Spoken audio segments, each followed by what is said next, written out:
Salute Bharat. Salute ഭാരതിൽ നിന്ന് നമ്മുടെ അതിഥി മുതിർന്ന മാധ്യമപ്രവർത്തകൻ ശ്രീ ടി.കെ. രാജഗോപാലാണ്. സർ, സ്വാഗതം. സർ, നമ്മൾ ഇപ്പോൾ കേൾക്കുന്ന ഏറ്റവും സന്തോഷകരമായ ഒരു കാര്യം, നമ്മുടെ ഇന്ത്യ മഹാരാജ്യത്തിൻ്റെ പ്രധാനമന്ത്രി നരേന്ദ്രമോദി 13 വർഷം അദ്ദേഹം പൂർത്തിയാക്കുന്നു. നമ്മൾ രാഷ്ട്രീയത്തിന് അതീതമായി ചിന്തിക്കുന്നവർ ഏറ്റവും സന്തോഷത്തോടെ, അതെ, 13ാം വർഷത്തിലേക്ക് കടക്കുന്നു. 12 വർഷം പൂർത്തിയായി. അതെ സർ. അപ്പോൾ രാഷ്ട്രീയത്തിന് അതീതമായി സാധാരണക്കാരന് നോക്കുമ്പോൾ ഇവിടെ ഒരു ഗവൺമെൻറ് ഉണ്ട്. ഗവൺമെൻറ്റിന് അവരുടെ ഭാഷയിൽ എൻജിനുണ്ട്. നമ്മളിവിടെ വികസനം കാണുന്നു. പിന്നെ ഒരു യുദ്ധം നമ്മൾ കണ്ടു. ഏതായാലും നമ്മുടെ ഇന്ത്യക്ക് അഭിമാനിക്കാം ഈ ഒരു ഗവൺമെൻറ്റിനെ, ഈ പ്രധാനമന്ത്രിയെ. രാഷ്ട്രീയത്തിന് അതീതമായി തന്നെ പലരും പറയും. മോദി ആരാധകർ കൂടിക്കൂടി വരികയാണ്. സർ, എന്താണ് സർ മോദി സർക്കാരിൻ്റെ 12 വർഷത്തിന് ശേഷം നമ്മുടെ രാജ്യത്തിന് വന്നിട്ടുള്ള മാറ്റങ്ങൾ? മോദി സർക്കാർ എന്നാൽ എന്ത്?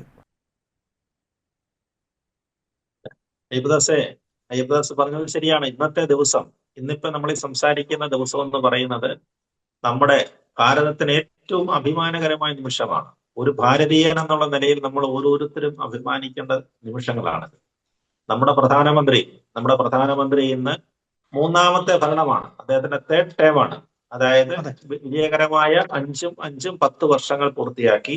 അതിനുശേഷം 3ാമത്തെ ടേമില് അദ്ദേഹം 2 വർഷത്തെ ഭരണം പൂർത്തിയാക്കിയിരിക്കുന്നു. എന്ന് പറഞ്ഞാല് 10ഉം 2ഉം 12 വർഷം പൂർത്തിയാക്കിയ ശേഷം 13ാമത്തെ വർഷത്തിലേക്ക് കടക്കുന്ന ദിവസമാണ്. ഈ ദിവസമാണ് നമ്മൾ സംസാരിക്കുന്നത്. അപ്പൊ നമ്മൾ അഭിമാനിക്കണ്ടേ? നമ്മൾ തിരിഞ്ഞു നോക്കുക. 12 വർഷത്തേക്ക് നരേന്ദ്രമോദി ഭരിച്ച ഇന്ത്യ, നരേന്ദ്രമോദി നമുക്ക് സമ്മാനിച്ച ഇന്ത്യ, 140 കോടി ജനങ്ങൾക്ക് വേണ്ടി അദ്ദേഹം നമുക്ക് തന്നിരിക്കുന്ന, കൈനിറച്ച് തന്നിരിക്കുന്ന സംഭാവനകൾ, അതിനെയൊക്കെ നമ്മൾ തീർച്ചയായിട്ടും നന്ദിയോടുകൂടി സ്മരിക്കണം. രാഷ്ട്രീയമായിട്ട് എതിർപ്പ് പറയാം. നമുക്ക് സ്വാഭാവികമാണ്. ജനാധിപത്യത്തിൽ രാഷ്ട്രീയപരമായ എതിർപ്പ് പറയുന്നവരുണ്ടാകും, ഉണ്ടാകാം. പക്ഷെ 2014 ശേഷം അദ്ദേഹം നമ്മുടെ ഇന്ത്യക്കകത്ത് തന്നെയല്ല, ലോകത്തിന് തന്നെ ഇന്ത്യ മഹാരാജ്യത്തെ ഏത് നിലയിലേക്ക് ഉയർത്തിയിരിക്കുന്നു. നമ്മൾ ആ ഒരു മുഹൂർത്തമാണ്. അതുകൊണ്ട് ഞാൻ പറഞ്ഞത് ഏറ്റവും അഭിമാനകരമായ ഒരു ദിവസമാണെന്ന് ഞാൻ പറയാനുള്ള കാരണം അതുകൊണ്ടാണ്. ഇതിനു മുമ്പ് 3 തവണ ഗുജറാത്തിന്റെ മുഖ്യമന്ത്രിയായിരുന്നു. 15 വർഷം ഗുജറാത്തിന്റെ മുഖ്യമന്ത്രിയായിരുന്നു. അതിനുശേഷമാണ് അദ്ദേഹം പ്രധാനമന്ത്രി പദവിയിലേക്ക് വരുന്നത്. ഇനി ഇത് 3 വർഷം കൂടെ ഉണ്ട്. 3 വർഷം കൂടെ കഴിയുമ്പോഴാണ് ഇനിയിപ്പോ സ്വാഭാവികമായിട്ടും 15-30 വർഷം ഇന്ത്യൻ രാഷ്ട്രീയത്തിലെ നെടുന്തൂണായിട്ട് നിന്നിരിക്കുകയാണ്. അപ്പൊ അദ്ദേഹം 15 വർഷം ഭരിച്ച ഗുജറാത്ത് നമുക്കറിയാമല്ലോ. ഇപ്പൊ ഏതെങ്കിലും മലയാളിയോട് തന്നെ ചോദിച്ചു നോക്കുക. ഏതെങ്കിലും അവിടെയുള്ള, നമ്മളാരും പറയേണ്ട കാര്യമില്ല. നമ്മൾ ഒരിക്കലും ഇതുപോലെ ഒരു ആരോപണം വന്ന സമയത്ത് ഗുജറാത്തിലെ, എനിക്ക് ഓർമ്മയുണ്ട്, ഞാനന്ന് ജോലി ചെയ്യുന്ന സമയത്ത് ഗുജറാത്തിൽ നിന്ന് ഒരു മലയാളി സംഘടന, അവിടുത്തെ കുറച്ച് മലയാളി അസോസിയേഷൻ അയച്ച കത്ത്, ആ കത്ത് എനിക്ക് ഇപ്പോഴും നന്നായിട്ട് ഓർമ്മയുണ്ട്. അവിടുത്തെ കുറച്ച് കലാപത്തിന്റെ ഒക്കെ പേരില് അദ്ദേഹത്തിന് നരേന്ദ്രമോദിയെ മറ്റു ചില വ്യാഖ്യാനങ്ങളും പേരുകളും ഒക്കെ കൊടുത്ത് ആളുകൾ വർണ്ണിക്കുന്ന സമയത്ത് അവിടുത്തെ പ്രധാനപ്പെട്ട കുറച്ച് മലയാളി ഓർഗനൈസേഷൻ അയച്ച കത്ത്, ആ കത്ത് ഇന്ന് ഞാൻ സൂക്ഷിച്ചിട്ടുണ്ട്. അവർ പറയുന്നു, നിങ്ങൾ കേരളത്തിൽ ഇരുന്ന് എന്ത് വേണമെങ്കിൽ പറയൂ, നിങ്ങൾ കേരളത്തിലിരുന്ന മനുഷ്യനെ കുറിച്ച്, ആ മുഖ്യമന്ത്രിയെ കുറിച്ച് എന്ത് വേണമെങ്കിലും പറഞ്ഞോളൂ. പക്ഷെ ഞങ്ങൾ ഇവിടെ ഉണ്ട് 1 ലക്ഷത്തോളം, അന്നത്തെ കണക്ക് പ്രകാരമാണ്, ഞങ്ങൾ 1 ലക്ഷത്തോളം മലയാളികൾ ഈ നാട്ടിലുണ്ട്. നിങ്ങൾ അവരെ ആരെയെങ്കിലും, നിങ്ങൾക്ക് ബന്ധമുള്ള ആളുകളെ വിളിച്ചു നോക്കൂ, നരേന്ദ്രമോദി ഈ നാടിനെ ചെയ്തിരിക്കുന്നത് എന്താണെന്നുള്ളത്. ഞങ്ങൾ സമാധാനമായിട്ട് അദ്ദേഹം പ്രയോഗിച്ച വാക്ക് സ്വർഗഭൂമിയിൽ ഞങ്ങൾ കഴിയുകയാണെന്നാണ് പറഞ്ഞത്. ഞങ്ങൾക്ക് ഒരു ബുദ്ധിമുട്ടുമില്ല, വളരെ അന്തസ്സോടുകൂടി ഞങ്ങൾ ഈ നാട്ടിൽ ജീവിക്കുന്നതെന്നാണ്. അവരൊരു BJP-ക്കാരനൊന്നും ആയിരിക്കത്തില്ലായിരിക്കും, മലയാളി അസോസിയേഷൻ എന്ന് പറഞ്ഞാണ് കത്ത് വന്നത് എന്ന് പറഞ്ഞാൽ. അതിനുശേഷമാണ് അത് ഇന്ത്യ മഹാരാജ്യത്തിലേക്ക് കടന്നിരിക്കുന്നത്. ഇന്ത്യ മഹാരാജ്യത്തിന്റെ ഭരണ ചുമതലയിലേക്ക് വന്ന ശേഷം ഇപ്പോഴെന്താണ് ഇന്നത്തെ സ്ഥിതി? എന്താണ് അയ്യപ്പദാസെ? ഇന്നിപ്പോ ലോകത്തിലെ 3ാമത്തെ സാമ്പത്തിക ശക്തിയായിട്ട് ഇന്ത്യ വളരുകയാണ്. 3ാമത്തെ സാമ്പത്തിക ശക്തിയായിട്ട് വളർച്ചയിലേക്ക് കൊണ്ടുവരികയാണ്. അതായത് 2047 അത് ഒന്നിലെത്തിക്കാനുള്ള കഠിനമായ പരിശ്രമമാണ്. അത് പരിശ്രമം എന്ന് പറഞ്ഞു കഴിഞ്ഞാൽ വെറുതെ പറഞ്ഞേച്ച് മാറിയിരിക്കുകയല്ല ചെയ്യുന്നത്. നമ്മുടെ രാജ്യത്ത് നടന്നിരിക്കുന്ന ഓരോരോ കാര്യങ്ങളെ എടുത്ത് നോക്കുക, ഒന്നിനൊന്നായിട്ട് എടുത്ത് നോക്കിക്കഴിഞ്ഞാൽ നമുക്കത് മനസ്സിലാകാൻ പറ്റും. അതേപോലെ ഞാൻ നേരത്തെ സൂചിപ്പിച്ച ലോക സമൂഹത്തിന് മുമ്പില്, ലോക നേതാക്കന്മാർക്ക് മുമ്പില് ഇന്ന് തല ഉയർത്തി നിൽക്കുന്ന ഒരാളാണ് നമ്മുടെ പ്രധാനമന്ത്രി. നമ്മൾ മറ്റു ചിലരെയൊക്കെ കണ്ടിട്ടുണ്ട്, ലോക നേതാക്കന്മാരുടെ വേദിയിൽ വന്നു കഴിഞ്ഞാൽ പുറകോട്ട് മാറുകയും അല്ലെ തള്ളി മാറ്റപ്പെടുകയും ചെയ്യുന്ന പ്രധാനമന്ത്രിമാരൊക്കെ ഇന്ത്യക്ക് ഉണ്ടായിരുന്നു. ഞാൻ ഇന്ദിരാഗാന്ധിയുടെ മറ്റേ നെഹ്റുവിന്റെ ഒരു കാലഘട്ടമല്ല പറയുന്നത്, അതിനുശേഷം വന്ന കാലഘട്ടങ്ങളുണ്ടായിരുന്നു. പക്ഷേ ഇന്ദിരാഗാന്ധിയുടെ കാലത്ത് ഉണ്ടായിരുന്നു, അവർക്ക് തെളിവെടുപ്പ് ഉണ്ടായിരുന്നു. പക്ഷേ ഉണ്ടായിരുന്നു. അതിനുശേഷം ഒരുപാട് ആളുകൾ ഉണ്ടായിരുന്നു, അവരെ അതെ അതെ. ഓരോരുത്തരെയായിട്ട് പരിശോധിച്ചു നോക്കി.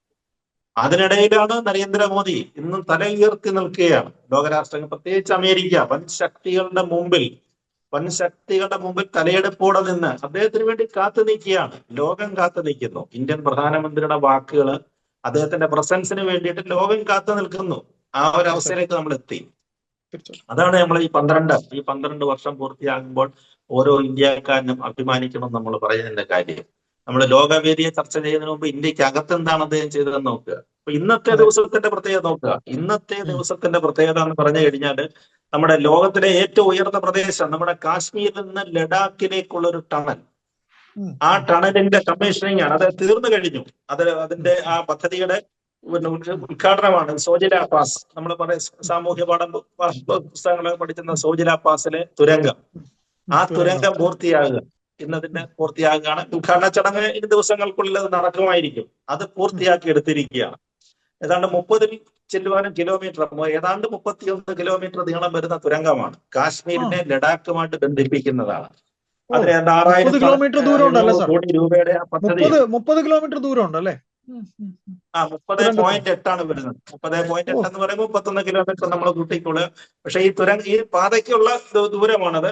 അതിനകത്ത് ടണലിന്റെ നീളം പിന്നെ അത്രയും വരില്ല. അതുകൊണ്ട് 11 ഉയർന്ന പ്രദേശത്തുകൂടി ട്യൂബ് ടണലിൽ കൂടെ 11.58 ഫീറ്റ് ആണ്. 578 ഫീറ്റിലാണ് അത് വരുന്നത്. അപ്പൊ ഞാൻ പറഞ്ഞു വന്നത്, ഇവിടെ ഈ സോജില പാസിനെ നമ്മൾ പ്രധാനമായിട്ട് ശ്രദ്ധിക്കാനുള്ളൊരു കാര്യം എന്ന് പറഞ്ഞു കഴിഞ്ഞാൽ, നമ്മൾ കാർഗിൽ യുദ്ധ സമയത്തൊക്കെയാണെന്ന് ബുദ്ധിമുട്ടിയത്.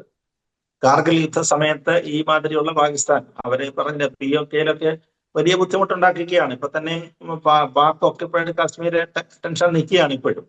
അപ്പൊ ആ സമയത്ത് നമ്മുടെ സൈന്യത്തിന്റെ മൂവ്മെന്റിനും കാര്യങ്ങൾക്കൊക്കെ വലിയ ബുദ്ധിമുട്ടായിരുന്നു. നമ്മൾ അതിനു മുമ്പ് വർഷങ്ങളായിട്ട് ഭരിച്ചിരുന്ന കോൺഗ്രസ് പാർട്ടിയെ സംബന്ധിച്ചിടത്തോളം അവര് നമ്മുടെ അതിർത്തി പ്രദേശങ്ങൾ ഏതാണ്ട് പിന്നെ പറഞ്ഞില്ല, അവിടുത്തെ സുരക്ഷാ കാര്യങ്ങളിലൊക്കെ എന്താണെന്ന് അറിഞ്ഞുകൂടാ. എന്താണെന്ന് അതിന്റെ ഒരു ഇടയ്ക്ക് നമ്മുടെ പ്രതിരോധ മന്ത്രി തന്നെ പറയുന്നത് കേട്ടില്ലേ, ഞങ്ങൾക്ക് ആവശ്യമായി ഫണ്ട് ഇല്ലാത്തത് കൊണ്ടാണ് ഇത്തരം കാര്യങ്ങളിലൊക്കെ കുറച്ച് പുറമോട്ട് പോകുന്നതെന്നൊക്കെ പറയുന്നത്. പക്ഷെ അതൊന്നും പാടില്ലായിരുന്നു. നമുക്ക് പഴയ ചൈന ആക്രമണം നമ്മുടെ മുമ്പിൽ നിൽക്കുന്നത് കൊണ്ട് നമ്മൾ ആദ്യം നമ്മുടെ വേലി കെട്ടുക എന്നുള്ളത് തന്നെയായിരുന്നു നമ്മൾ സംരക്ഷിക്കേണ്ടത്. നമ്മുടെ അതിർത്തിയിലേക്കുള്ള മൂവ്മെന്റ് അത് വേണമായിരുന്നു ആദ്യം നമ്മൾ ശ്രദ്ധിക്കുന്നതിന്. നരേന്ദ്രമോദിയുടെ ഭരണം 2014 ശേഷം അദ്ദേഹം അത് മനസ്സിലാക്കിയ ശേഷമാണ് ആദ്യം നമ്മുടെ ഭാരതത്തിന്റെ സുരക്ഷയാണ് അദ്ദേഹം ആദ്യം ഉറപ്പാക്കിയത്. അതിനു വേണ്ടിയിട്ടുള്ള പദ്ധതികളാണ് ആവിഷ്കരിച്ചത്. അപ്പൊ ഈ സമയത്ത് കാശ്മീർ ലഡാക്ക് റൂട്ടിലൊക്കെ നമുക്ക് വലിയ ബുദ്ധിമുട്ടായിരുന്നു. അന്നത്തെ കാലത്ത് പട്ടാളത്തിന്റെ മൂവ്മെന്റ്, പട്ടാള വാഹനങ്ങൾ മൂവ് ചെയ്യുന്നതിന്, സൈനിക നീക്കങ്ങൾക്കൊക്കെ വലിയ അവരുടെ യന്ത്ര സംവിധാനങ്ങൾ. സാർ, ഇത് എത്ര കോടിയുടെ പ്രോജക്റ്റ് ആയിരുന്നു? സാർ അത് പറയുമ്പോൾ ഞാൻ ഇടയ്ക്കൊന്ന് മറ്റൊരു ചോദ്യവുമായി വന്നുപോയി. ഇത് എത്ര കോടിയുടെ പ്രോജക്റ്റ്? 6800 കോടി. 6800 കോടി രൂപയുടെ പ്രോജക്റ്റ് ആയിരുന്നു. അതിപ്പോ ഇന്നത്തെ ദിവസത്തിന്റെ ഒരു പ്രത്യേകതയാണ്. ഇന്നത്തെ ദിവസത്തിൽ പറയണോ സാർ? എന്തെല്ലാം കാര്യങ്ങള് ഇപ്പൊ നോർത്ത് ഈസ്റ്റ് നമ്മൾ ഏറ്റവും കൂടുതൽ ശ്രദ്ധിച്ച അതാണല്ലോ. ഇപ്പൊ നോർത്ത് ഈസ്റ്റിലെ മണിപ്പൂരിലേക്ക് തീവണ്ടി ഓടിച്ചില്ലേ, തീവണ്ടികള് കാശ്മീരിലെ വന്ദേ ഭാരത് വരെ നമ്മൾ അവിടത്തേക്ക് ഏർപ്പെടുത്തി. ഇന്ത്യൻ റെയിൽവേയുടെ ഏറ്റവും പ്രസ്റ്റീജിയസ് ആയിട്ടുള്ള അഭിമാനകരമായ ട്രെയിനായ വന്ദേ ഭാരത് വരെ നമ്മൾ അവിടെ ഓടിക്കുകയാണ്. അപ്പൊ അത്തരത്തിലെ രാജ്യത്തിന്റെ കണക്ടിവിറ്റി, ഇതൊക്കെ പറഞ്ഞവരുടെ പണ്ടൊരു കാലത്ത് കാശ്മീർ ഏതാണ്ട് നമ്മുടെ കയ്യിൽ നിന്ന് പോകുമെന്നൊരു ഘട്ടം വരെ നമ്മൾ ഇന്ന് എത്തിയതാണ്, അല്ലെ? അതേപോലെ അതിർത്തി സംസ്ഥാനങ്ങളില്, നമ്മുടെ പറയുന്ന നോർത്ത് ഈസ്റ്റിൽ കിടക്കുന്ന സംസ്ഥാനങ്ങളിലെ ബോർഡർ പ്രദേശങ്ങളിലൊക്കെ വലിയ പ്രശ്നമായിരുന്നു. അത് തന്നെയല്ല, ഇവിടെ പശ്ചിമ ബംഗാൾ ഒരു പ്രശ്നമായിരുന്നില്ലേ? പശ്ചിമ ബംഗാൾ ഇപ്പോഴാണ് വെളി കിട്ടുന്നത്. ഇപ്പൊ നമ്മൾ ഈ സംസാരിക്കുമ്പോഴും പശ്ചിമ ബംഗാളിന്റെ അതിർത്തി പ്രദേശങ്ങളില് BSF ഉള്ളൂ. അതെ, ഏതാനും ദിവസങ്ങളായിട്ടേ ഉള്ളൂ. സുവേന്ദു അധികാരി വന്ന ശേഷം മാത്രമാണ് അത് തന്നെ ഉണ്ടായത്. അതാണ് ഇന്ത്യ മഹാരാജ്യം സ്വാതന്ത്ര്യമായിട്ട് എത്രയോ വർഷങ്ങളായി. നമ്മുടെ അതിർത്തി പ്രദേശങ്ങൾ നമ്മൾ സംരക്ഷിച്ചത് ഇപ്പോഴും സംരക്ഷണയിലാണ്. എന്നെങ്കിലും ഇപ്പൊ പറഞ്ഞില്ലേ, ഈ ബംഗ്ലാദേശികളെല്ലാം ഇപ്പൊ കഴിഞ്ഞ ദിവസം കണ്ടില്ലേ, ഇപ്പൊ കേരളത്തിൽ നിന്ന് ഇവിടെ കൊല്ലത്ത് നിന്നും കൊട്ടാരക്കരയിൽ നോക്കി ഇവിടെയൊക്കെ ബംഗ്ലാദേശികൾ ഉണ്ടായിരുന്നെന്നാണ് പറയുന്നത്. ഇപ്പൊ കൊല്ലത്ത് പിടിച്ചവര് പറഞ്ഞ് കൊട്ടാരക്കരയിലുണ്ട്, കൊട്ടാരക്കരയിൽ 10 ഫാമിലി താമസിക്കുന്നുണ്ട്. അന്വേഷിച്ചത് കേരളത്തിന്റെ മിക്കവാറും എല്ലാ താലൂക്കുകളിലും ബംഗ്ലാദേശികളുണ്ട്. ഇവർ വർഷങ്ങളായിട്ട് ഇവിടെ താമസിക്കുകയാണ്. എന്ത് പരിശോധന അവിടെ നടന്നിരിക്കുന്നത്? അതെ എന്ത് കാര്യങ്ങൾ അവിടെ നടന്നിരിക്കുന്നത്? അതെ നമ്മൾ പശ്ചിമ ബംഗാളിൽ തന്നെ SIR ഏർപ്പെടുത്തുകയും ഒക്കെ വന്നു കഴിഞ്ഞ സമയത്ത് വോട്ടർ പട്ടികയെ പരിഷ്കരിക്കണം, യഥാർത്ഥ ഇന്ത്യക്കാരെ പരിഷ്കരിക്കുന്ന ഏറ്റവും കൂടുതൽ പ്രക്ഷോഭം ഉണ്ടായ സ്ഥലം കേരളമാണ്. നമ്മുടെ രാജ്യത്തിനകത്തെ കാര്യങ്ങൾ അവനെ നോക്കുക. ഇതിപ്പോ ഇന്ത്യ ഡിജിറ്റൽ ഇന്ത്യയാണ്. ഡിജിറ്റൽ ഇന്ത്യയാണ്. പ്രധാനമന്ത്രി നരേന്ദ്രമോദിയുടെ ഇന്ത്യ എന്ന ഡിജിറ്റൽ ഇന്ത്യയാണ്. ഞാനും അയ്യപ്പദാസും അതേപോലെ തന്നെ നമ്മുടെ നാട്ടിലുള്ള കർഷക തൊഴിലാളി, ഓട്ടോറിക്ഷ തൊഴിലാളി, സാധാരണക്കാരനൊക്കെ ഇന്ന് പേയ്മെന്റ് എങ്ങനെ നടത്തുന്നത്? നമ്മളാരും ഇപ്പൊ രൂപ ഡിജിറ്റൽ കൊണ്ട് കറൻസി. നടക്കുന്നില്ല. അല്ല അതെ ഡിജിറ്റൽ കറൻസിയാണ് അല്ലെ? എല്ലാം അതെ അത്തരത്തിലുള്ള അതെ ഡിജിറ്റൽ പേയ്മെന്റ് ആണ് നടക്കുന്നത്. ഇത് അതെ വന്നപ്പോ എന്തെല്ലാം പ്രശ്നങ്ങൾ അവിടെ ഉണ്ടാക്കിയത്. അപ്പൊ എന്നിട്ട് സാധാരണ തട്ടുകടക്കാരൻ എന്ത് ചെയ്യും, പാവപ്പെട്ട പച്ചക്കറി കടക്കാരൻ എന്ത് ചെയ്യും എന്നൊക്കെ പറഞ്ഞിട്ട് നമ്മുടെ അന്നത്തെ പ്രമുഖന്മാരായ സാമ്പത്തിക വിദഗ്ധന്മാരായ ചില കോൺഗ്രസ്സുകാരൊക്കെ തന്നെ പറഞ്ഞു ഇതൊന്നും സാധ്യമായ കാര്യമല്ല, മീൻ കച്ചവടക്കാരൻ എന്ത് ചെയ്യും എന്നൊക്കെ ചോദിച്ചു. ഇന്നിപ്പോ അവരാണ് ഏറ്റവും കൂടുതൽ ഉപയോഗിക്കുന്നത് അല്ലേ? അതെ ഏറ്റവും കൂടുതൽ അത്തരം കാര്യങ്ങൾ ഉപയോഗിക്കുന്നത് അവരാണ്. ആ ഫോണിൽ ഇന്ന് അതെ ആരുടെയും ഇല്ല. അതെ ആരെങ്കിലും ഈ പറഞ്ഞതുപോലെ സ്വന്തമായിട്ട് അത്യാവശ്യത്തിന് ചില്ലറ എന്തെങ്കിലും നോട്ട് കൊണ്ട് നടക്കുക, അല്ലാതെ വലിയ കറൻസിയുടെ ഉപയോഗം ഇന്ത്യയിൽ ഇല്ല. അതെ അതൊരു വലിയ മാറ്റമല്ലേ ഇന്ത്യയിൽ തീർച്ചയായിട്ടും ഉണ്ടായിരിക്കുന്നത്. തീർച്ചയായിട്ടും ഇപ്പൊ നമ്മുടെ തീർച്ചയായിട്ടും സാർ. ഇപ്പൊ ചിലർ തമാശ പറയും പോക്കറ്റ് അടിക്കാനെയും കള്ളന്മാരെയും എല്ലാം നരേന്ദ്രമോദി ഇന്ത്യ എന്ന് പറഞ്ഞു വിട്ടത്. ശരിയാ, ആരുടെ പോക്കറ്റ് അടിക്കാനാ? ആരുടെ പോക്കറ്റ് അടിച്ചാലും ഒന്നിട്ട് 10 രൂപയ്ക്കുള്ളിൽ കിട്ടാത്ത അവസ്ഥയിലേക്ക് എത്തിയില്ലേ? അങ്ങനെയാണ് അതുണ്ടായിരിക്കുന്നത്. അതെ അതേപോലെ തന്നെ ഗരീബ് കല്യാൺ അന്ന യോജന സ്കീമില് 81 ലക്ഷം ഇന്ത്യക്കാർക്കാണ്, ഇന്ത്യയിലെ പാവപ്പെട്ട മനുഷ്യർക്ക്. ഇന്നും അദ്ദേഹം തന്നെയാണ് പറയുന്നത് പാവപ്പെട്ടവന് വേണ്ടിയുള്ള ഭരണമാണ് എന്റെ ഭരണം. അദ്ദേഹത്തിന് അറിയാം, അദ്ദേഹം ജനിച്ചു വന്ന സാഹചര്യങ്ങളെ കുറിച്ച് അറിയാം. പാവപ്പെട്ടവന്റെ ഉന്നമനത്തിന് വേണ്ടി മാത്രമാണ്. 81 ലക്ഷം മനുഷ്യർക്കാണ് ഇന്ന് നമ്മൾ 35 കിലോ അരി അല്ലെ, 35 കിലോ അരി, ഗോതമ്പ്, അതേപോലെ തന്നെ മറ്റ് ഭക്ഷ്യവസ്തുക്കൾ കൊടുക്കുന്നത്. 81 ലക്ഷം പേരാണ് അതിന്റെ ആനുകൂല്യങ്ങൾ ഇന്ന് അനുഭവിച്ചുകൊണ്ടിരിക്കുന്നത്. അതുപോലെ ആവാസ് യോജന എന്ന് പറയുന്നത് വീടില്ല നമ്മൾ പറഞ്ഞില്ലേ, 10-60 വർഷം നമ്മുടെ രാജ്യം തുടർച്ചയായിട്ട് ഭരിച്ച ആളുകളെല്ലാം ചെയ്തു വെച്ചത് എന്താണ്? ഇപ്പോഴും കുടിലായിരുന്നു. നമ്മൾ വടക്കേ ഇന്ത്യയിലെ UP-യിലെ അടക്കം ചില സംസ്ഥാനങ്ങൾ നമ്മൾ കണ്ടിട്ടുണ്ടല്ലോ, കുത്തക ഭരണമായിരുന്നു, പക്ഷെ കുടിലായിരുന്നു. ആർക്കും കിടക്കാടം പോലും ഇല്ലാത്ത അവസ്ഥയായിരുന്നു. അവിടത്തേക്കാണ് 4 കോടി വീടുകളാണ് 4 കോടി വീടുകളാണ് ഇന്ത്യയിൽ അത് നിർമ്മിച്ചിരിക്കുന്നത്. സ്കീം ഇത് നടന്നുകൊണ്ടിരിക്കുകയാണ്. 4 കോടിയാണ് ഇപ്പൊ പൂർത്തിയായി നിൽക്കുന്നത്. അതേപോലെ തന്നെ ചെറുപ്പക്കാർക്ക് ചെറിയ പലിശയ്ക്ക് മുദ്രാ ലോൺ, സാമ്പത്തികപരമായിട്ട് പിന്നോക്കം നിൽക്കുന്ന ആളുകളും അതേപോലെ തന്നെ തിരിച്ചടയ്ക്കാൻ ശേഷിയുള്ളവർക്കും അതിന്റെ തോതനുസരിച്ചിട്ട് മുദ്രാ ലോൺ ഏതാണ്ട് 57 കോടി ജനങ്ങൾക്കാണ്, 57 കോടി ആളുകൾക്ക് ആണ് അതിന്റെ ആനുകൂല്യങ്ങൾ കിട്ടിയിരിക്കുന്നത്. അതേപോലെ തന്നെ ക്ഷേമ ആനുകൂല്യങ്ങൾ പണ്ടായിരുന്നെങ്കിൽ അങ്ങനെ ആയിരുന്നില്ലല്ലോ. ഇപ്പൊ നമുക്കുള്ള ആനുകൂല്യങ്ങൾ എന്തെല്ലാമാണെങ്കിലും ശരി, വളത്തിന്റെ സബ്സിഡി ആണെങ്കിലും ശരി, കർഷകർക്കുള്ള ആനുകൂല്യങ്ങളാണെങ്കിലും ശരി, എന്താണെങ്കിലും ശരി, കേന്ദ്ര പദ്ധതികളിലെ ആനുകൂല്യങ്ങളെല്ലാം നേരെ നമ്മുടെ അക്കൗണ്ടിലേക്കാണ് വരുന്നത്. പണ്ട് എങ്ങനെയായിരുന്നു ഇതിന്റെ പരിപാടി? ഇപ്പൊ നമ്മൾ കൃഷി ഓഫീസിൽ പോകണം, സഹകരണ സംഘത്തിൽ സർട്ടിഫിക്കറ്റ് ഒക്കെ മേടിച്ചിട്ട് ഇത് വീതിച്ചെടുത്തിട്ട് ഇപ്പൊ 100 രൂപയാണെന്നുണ്ടെങ്കിൽ അവസാനം നമ്മുടെ കയ്യിൽ കിട്ടുന്നത് 50-40 രൂപയേ ഉള്ളൂ. ബാക്കി എല്ലാ ഉദ്യോഗസ്ഥന്മാർ തട്ടിച്ചങ്ങ് അതെ വീതിച്ചെടുക്കുമായിരുന്നു. ഇപ്പൊ അതെ അങ്ങനെയല്ല, ഡയറക്ട് പേയ്മെന്റ് ആണ്. അയ്യപ്പദാസിന് 2000 രൂപയാണ് 3000 രൂപയാണ് കിട്ടുന്നതെങ്കിൽ നേരെ അയ്യപ്പദാസിന്റെ അക്കൗണ്ടിലേക്ക് വരും. വലിയ അതെ സ്കീമല്ലേ? അതൊരു വലിയ അതെ സ്കീമാണ്. അതാണ് അതെ നമ്മുടെ പിന്നെ ഈ മോദിയുടെ പുതിയ ഇതിനകത്തിലെ ഏറ്റവും വലിയൊരു നേട്ടം എന്ന് പറയുന്നത്. അതെ അതേപോലെ തന്നെയാണ് 12 കോടി ശൗചാലയങ്ങൾ നിർമ്മിച്ചു. അതെ അതെ എല്ലാവരും എടുത്തു പറയേണ്ടതാ. ഉണ്ടാക്കുമായിരുന്നു. അതെ എടുത്തു പറയേണ്ടതാ. എടുത്തു പറയേണ്ടതാണ്. അതിപ്പോ നമ്മുടെ നാട്ടിലെ നമ്മൾ കേരളത്തിനെ വെച്ചുകൊണ്ട് നമ്മൾ ഇതിനെ അസസ് ചെയ്തുകൊണ്ട് പറ്റിയതാണ്. അന്ന് എല്ലാവരും ഈ പദ്ധതിയെ കുറിച്ച് എടുത്തു പറഞ്ഞ സമയത്ത് കുറച്ച് മലയാളികൾ, ഇവിടെയാണല്ലോ ഏറ്റവും കൂടുതൽ തമാശകളും കളികളും ഒക്കെ വരുന്നത്, അല്ലെങ്കിൽ അതെ ആക്ഷേപങ്ങൾ അതെ വരുന്നത്. അതെ അതെ നോർത്ത് ഇന്ത്യയിലെ അവസ്ഥ ഇപ്പൊ നമ്മൾ തമിഴ്നാട്, ആന്ധ്ര ചില സ്ഥലങ്ങളിലേക്ക് പോയി കഴിഞ്ഞാൽ അയ്യപ്പദ സന്നിധി റെയിൽവേ ട്രാക്കാണ് ഉപയോഗിക്കുന്നത്. പ്രാഥമിക കൃത്യത്തിന് വേണ്ടിയിട്ട് രാവിലെ റെയിൽവേ ട്രാക്ക് ഉപയോഗിക്കുന്ന കുടുംബങ്ങളുണ്ട്. നമ്മളൊക്കെ നേരിട്ട് കണ്ടിട്ടുള്ളതാണ് അത്തരം കാര്യങ്ങളൊക്കെ തീർച്ചയായിട്ടും അല്ലേ? തീർച്ചയായിട്ടും തീർച്ചയായിട്ടും തീർച്ചയായിട്ടും നോർത്ത് ഇന്ത്യയുടെ അവസ്ഥ കഴിഞ്ഞ ദിവസം പശ്ചിമ ബംഗാളിൽ നിന്ന് വരുന്ന ചിത്രങ്ങളൊക്കെ നമ്മൾ കണ്ടില്ലേ? റെയിൽവേ അതെ ട്രാക്കിന്റെ 2 സൈഡിലുമാണ് താമസം. എല്ലാ കൃത്യങ്ങളും റെയിൽവേയുടെ 2 സൈഡിലുമാണ്. തീവണ്ടി വരുന്നതിന് മുമ്പ് തീവണ്ടി ഹോൺ അടിച്ചിട്ട് ഇവരെ മാറ്റണം. ട്രാക്കിൽ നിന്ന് ആണും പെണ്ണും കുഞ്ഞുങ്ങളും കുട്ടികളെ എല്ലാം മാറ്റിയ ശേഷമാണ് തീവണ്ടിക്ക് പോലും കടന്നു പോകാനൊക്കത്തുള്ളൂ. അതായിരുന്നു തീർച്ചയായിട്ടും ഇന്ത്യ. അതായിരുന്നു നമ്മൾ കഴിഞ്ഞ ആഴ്ചയും മമതയുടെ ഭരണം അവസാനിച്ച ശേഷം കണ്ട ഇന്ത്യ എന്ന് പറയുന്നത്. അവിടത്തേക്കാണ് 12 കോടി കുടുംബങ്ങൾക്ക്, അമ്മമാർക്ക്, പ്രത്യേകിച്ച് സ്ത്രീകൾക്ക് ഏറ്റവും പ്രൈവസി നമ്മൾ പറഞ്ഞില്ലേ, അതിനാണ് ശൗചാലയങ്ങൾ നിർമ്മിച്ചത്. ആ ശൗചാലയങ്ങൾക്ക് വേണ്ടിയിട്ട് നമ്മളെ സെസ്സില് പെട്രോളിനകത്തിലൊക്കെ ചില 1 രൂപ 2 രൂപയുടെ വർധനവ് വരുത്തുമ്പോഴൊക്കെയാണ് ഈ മാതിരി ആരോപണങ്ങൾ വരുന്നത്. 1-2 രൂപയൊക്കെ കൂട്ടിയിട്ട് അത് മറ്റാരെയും ബുദ്ധിമുട്ടിക്കേണ്ട, ജനങ്ങളിൽ നിന്ന് എടുത്തിട്ട് പ്രത്യേകിച്ച് ചെയ്യേണ്ട കാര്യമില്ല. അപ്പൊ അങ്ങനെ വരുന്ന ഇന്ധനം അടിക്കാൻ വരുന്ന ആളിനോട് 1 രൂപയോ 2 രൂപയോ കൂടുതൽ വാങ്ങിക്കുക. ഇപ്പൊ നമ്മുടെ കേരള സർക്കാർ ചെയ്യുന്നുണ്ടല്ലോ, പെട്രോൾ സെസ് നമ്മൾ ഏർപ്പെടുത്തിയിട്ടുണ്ട്. അതിനകത്ത് 2 രൂപ അഡീഷണൽ ആയിട്ട് മേടിക്കുന്നുണ്ട്. അതെന്തിനാണ്? നമ്മൾ കിഫ്ബി എന്ന് പറയുന്ന ഫണ്ടിന് എടുത്തു വെച്ചിരിക്കുന്ന കാര്യത്തിന്റെ പലിശ അടയ്ക്കുന്നതിന് നമ്മൾ മേടിക്കുന്നുണ്ട്. പക്ഷെ അന്ന് നരേന്ദ്രമോദി 1 രൂപ മേടിക്കുമ്പോൾ വലിയ പ്രശ്നമായിരുന്നു. അന്ന് വലിയ പ്രശ്നമായിരുന്നു. ഇത് ആർക്ക് വേണം കക്കൂസ് പണിയുകയോ, ആരാണ് കക്കൂസ് പണിഞ്ഞു കൊടുക്കുന്നതെന്നൊക്കെ ചോദിച്ചുകൊണ്ട്. അത് കേരളത്തിന്റെ ആ കൾച്ചർ വെച്ചിട്ട് നമ്മൾ ചെയ്തതാണ്, അല്ലെങ്കിൽ ആ നമ്മുടെ ഒരു കാഴ്ചപ്പാട് വെച്ചിട്ട് നമ്മൾ ചെയ്തതാണ്. പക്ഷെ അതൊരു വലിയ അനുഗ്രഹമായിട്ട് മാറി, വലിയ അനുഗ്രഹമായിട്ട് മാറി. എന്നിട്ട് പോലും ഇപ്പോഴേ ഈ ഗൾഫ് പ്രതിസന്ധിക്ക് അകത്ത് പോലും ആ എക്സൈസ് ഡ്യൂട്ടിയിൽ 10 രൂപയും 13 രൂപയും ഇളവും ചെയ്തു കൊടുത്തു ഗവൺമെന്റ്. പറഞ്ഞില്ല, ജനങ്ങളെ എത്തരത്തിൽ സഹായിക്കാമോ അത്തരത്തിലുള്ള എല്ലാ സഹായം. അതേപോലെ തന്നെ കുടിവെള്ളം.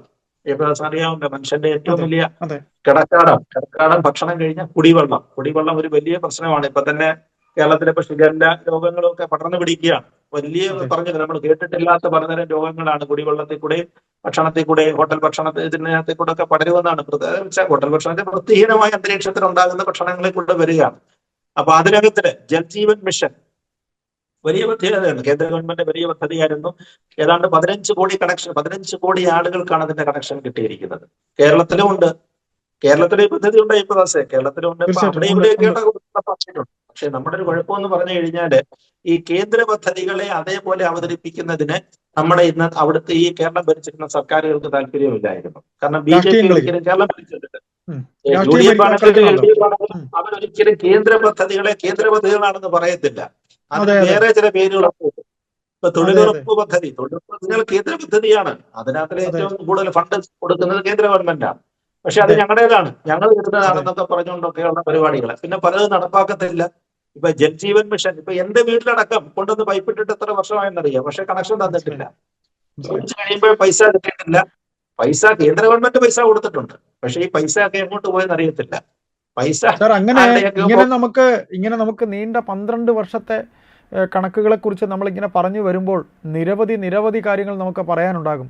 സർ, ഒന്നുകൂടി നമ്മുടെ ഈ സംസാരത്തിൻ്റെ ചുരുക്കെഴുത്തിൽ നമ്മൾ എത്തുമ്പോൾ സർ, രാജ്യസുരക്ഷയ്ക്ക് നൽകുന്ന ആ പ്രാധാന്യം, ഈ ഒരു ഓപ്പറേഷൻ സിന്ദൂർ എന്ന നമ്മൾ ഒരു യുദ്ധം നമ്മൾ നേരിട്ട് കണ്ടു. അതും നമ്മളെ വെച്ച് നോക്കുമ്പോൾ ഒന്നുമല്ലാത്ത പാകിസ്ഥാനോട്. സർ, അത് ഏറ്റ മുറിവിനെയൊക്കെ നമ്മൾ മറികടന്ന് വന്നു. എന്താണ് സാർ ഇതിൻ്റെ നമ്മുടെ സംസാരത്തിൻ്റെ ചുരുക്കെഴുത്തിലേക്ക് ഒന്ന് എത്തണം? നമ്മുടെ രാജ്യത്തിൽ നമ്മൾ പറഞ്ഞ സുരക്ഷിതമായിട്ട് കിടന്നുറങ്ങാൻ അയ്യപ്പദാസായി. ഞാനും അയ്യപ്പദാസും ധൈര്യമായിട്ട് അത്താഴം ഉണ്ടെച്ച് കിടന്നുറങ്ങിക്കോ. നമ്മുടെ രാജ്യം സുരക്ഷിതമാണ്. നരേന്ദ്രമോദിയും അമിത്ഷായും അല്ലെങ്കിൽ അത്തരത്തിലുള്ള ഭരണാധികാരിയോ പ്രതിരോധ മന്ത്രി രാജ്നാഥ് സിംഗും ഒക്കെ ഉള്ളപ്പോൾ നമുക്ക് ധൈര്യമായിട്ട് കിടന്നുറങ്ങാം. ഒന്നും പേടിക്കേണ്ട കാര്യമല്ല. ഒരു ശത്രുവും നമ്മുടെ വീട്ടിലേക്ക് കടത്തില്ല. നമ്മൾ പറഞ്ഞില്ലേ, ഡിജിറ്റൽ ഇന്ത്യ ആക്കിയ ശേഷം മോഷ്ടാക്കളും പോക്കറ്റടിക്കാരെയും ഇന്ത്യയിൽ നിന്ന് ഒഴിവാക്കിയപ്പോൾ നമ്മുടെ വീടിന്റെ പരിസരത്തു നിന്ന് ഒഴിവാക്കിയതുപോലെ തന്നെ നമ്മുടെ രാജ്യത്തിന്റെ പുറത്ത് നിന്ന ശത്രുക്കൾക്ക് ആർക്കും ഇവിടെ കയറി വരാൻ പറ്റത്തില്ല. ഏറ്റവും അത്യാധുനികമായ ആയുധങ്ങൾ വരെ നമ്മൾ വാങ്ങിക്കഴിഞ്ഞു. അതേപോലെ തന്നെ ഇന്റലിജൻസ് നമ്മൾ സ്വന്തമായിട്ട് നമ്മൾ തയ്യാറാക്കുന്നുമുണ്ട്. ഇപ്പൊ ഇന്ത്യയുടെ ബ്രഹ്മോസിന് നമ്മൾ കഴിഞ്ഞ ദിവസം അതിനെ കുറിച്ച് പരാമർശിച്ചിരുന്നു. ബ്രഹ്മോസ് മിസൈൽ, അതിന്റെ സംഹാരശേഷി നമ്മൾ കണ്ടതാണ് ഓപ്പറേഷൻ സിന്ദൂർ സമയത്ത്. തവിടുപൊടിയാക്കാൻ സംഹാരശേഷം അതിന് വലിയ ഡിമാൻഡാണ് ഇപ്പോഴും. ഈ മിസൈൽ വേണമെന്ന് പറഞ്ഞിട്ട് ഇപ്പൊ ലോകരാജ്യങ്ങൾ ആവശ്യപ്പെട്ടുകൊണ്ടിരിക്കുകയാണ്. നമ്മുടെ ബ്രഹ്മോസിന് പോലും ഡിമാൻഡ്. തദ്ദേശീയമായിട്ടുള്ള വികസനം, തദ്ദേശീയമായിട്ട് വികസിപ്പിച്ചെടുത്തിരിക്കുന്ന നമ്മുടെ മിസൈല്. അപ്പൊ അത്തരത്തിലാണ് നമ്മുടെ പ്രതിരോധ സംവിധാനങ്ങളും പോകുന്നത്. അപ്പൊ അതുകൊണ്ട് നമ്മൾ ധൈര്യം, അതാ ഞാൻ നേരത്തെ പറഞ്ഞത്, ഒന്നും പേടിക്കണ്ട. ഇന്നിപ്പോ പട്ടാളത്തിൽ ഒരാൾക്ക് ജോലി കിട്ടുക എന്ന് പറഞ്ഞാൽ ഒന്നും പേടിക്കേണ്ട കാര്യമില്ല. ഒരു യുദ്ധം പോലും ഫേസ് ചെയ്യേണ്ടി വരത്തില്ല അവർക്ക്. പണ്ട് പട്ടാളത്തെ ജോലിക്കകത്തൊക്കെ യുദ്ധത്തിന് പോകും, മറ്റെങ്കിലും അതിർത്തി പോയി അങ്ങനെ ഇങ്ങനെയൊക്കെ പറഞ്ഞ ചില പ്രശ്നങ്ങളുണ്ട്. പിന്നെ ഒറ്റപ്പെട്ട ചില സംഭവങ്ങൾ ഉണ്ടാകും. ധീര ജവാന്റെ ഒരു പ്രത്യേകത എന്നൊക്കെ നമ്മൾ കണ്ടാൽ മതി. പക്ഷേ ഏറ്റവും സുരക്ഷിതവും സുഖകരമായ ഒരു ജോലിയായിട്ട് നമ്മുടെ സൈനിക ജോലികളും മാറിക്കൊണ്ടിരിക്കുകയാണ്. അതാണ് ഞാൻ പറഞ്ഞ രാജ്യം സുരക്ഷിതമാണ്. ഏതായാലും സാർ, ഈ 12 വർഷം കഴിയുമ്പോൾ 12 വർഷത്തെ അദ്ദേഹത്തിന്റെ ഭരണം നമ്മുടെ രാജ്യത്തിന് അഭിമാനമാണ്. നമ്മൾ അഭിമാനിക്കുന്നു നമ്മുടെ പ്രധാനമന്ത്രിയിൽ എന്നുകൂടെ പറയാം, അല്ലെ സാർ? അതുകൂടെ പറഞ്ഞ് നമുക്ക് സംസാരം അവസാനിപ്പിക്കാം. തീർച്ചയായിട്ടും. അതാണ് പറഞ്ഞ ഇന്നത്തെ ദിവസത്തിന്റെ, നമ്മൾ സംസാരിക്കുന്ന ദിവസത്തിന്റെ പ്രത്യേകത ഇതാണ്. 12 വർഷം പൂർത്തിയാക്കി ശേഷം ഇന്ത്യ ഭരിച്ച ഏറ്റവും കൂടുതൽ കാലം ഭരിച്ച റെക്കോർഡിലേക്ക് അദ്ദേഹം വരികയാണ്. ഏറ്റവും കൂടുതൽ കാലം ഭരിച്ച റെക്കോർഡിലേക്ക് നമ്മുടെ പ്രധാനമന്ത്രി കടന്നു വരികയാണ്. നമ്മൾ പറഞ്ഞില്ലേ, നമുക്ക് ഓരോ ഭാരതീയനും നമ്മളിവിടെ തൊഴുകയോടെ നമിക്കേണ്ട ഒരു രാഷ്ട്രീയ നേതാവായിട്ട് അദ്ദേഹം മാറിയിരിക്കുകയാണ്. അതിനകത്ത് നമ്മൾ രാഷ്ട്രീയ അഭിപ്രായ വ്യത്യാസങ്ങളൊക്കെ ഉണ്ടാകാം. രാഷ്ട്രീയപരമായിട്ട് നമുക്ക് അഭിപ്രായ വ്യത്യാസം അതൊക്കെ പ്രകടിപ്പിക്കുകയും പറയുകയൊക്കെ ചെയ്യാം. പക്ഷെ ഒരു ഭാരതീയനെ നിലയിൽ നമ്മൾ ഏറ്റവും കൂടുതൽ അഭിമാനിക്കേണ്ട ഒരു നിമിഷമെന്ന് തന്നെയാണ് എൻ്റെ ഒരു അഭിപ്രായം. നന്ദി. Thank you sir.